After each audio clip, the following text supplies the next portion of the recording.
pasukan pertahanan Israel berencana akan menyerang Iran. Namun rencana itu digagalkan dan dilarang oleh Presiden Amerika Serikat Donald Trump. Rupanya hal itu dilakukan agar pembicaraan perjanjian nuklir dengan Iran dapat berjalan dengan lancar. Dikutip dari Times of Israel, Zionis akan melancarkan serangan ke situs nuklir Iran pada bulan depan. Namun Trump memberitahu Perdana Menteri Benjamin Netanyahu bahwa ia tidak mendukung serangan tersebut. Trump menegaskan tidak akan mendukung serangan Israel ke Iran di tengah negosiasi antara Amerika Serikat dan Teheran. Padahal Israel sendiri membutuhkan dukungan militer Amerika Serikat untuk melancarkan serangan tersebut. Bahkan Netanyahu mendorong agar serangan itu dilakukan paling cepat pada bulan depan yakni Mei 2025. Sementara Iran dan Amerika Serikat sedang dalam proses perundingan kesepakatan nuklir. Perundingan pertama telah dilakukan di Oman dengan pertemuan terpisah antara kedua negara. Nantinya perundingan putaran kedua akan digelar pada 19 April di Muscat, Oman.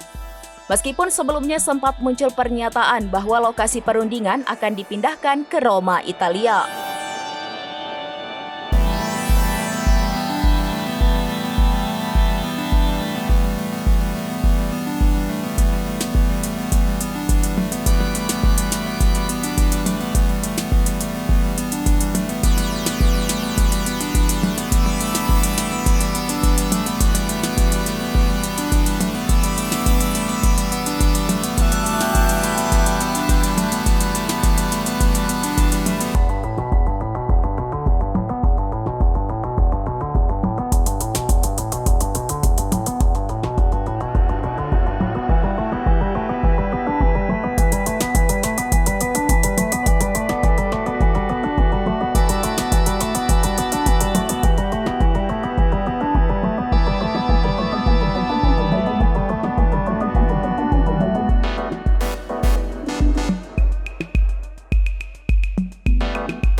Download Tribun X sekarang, menghadirkan lokal menjadi Indonesia.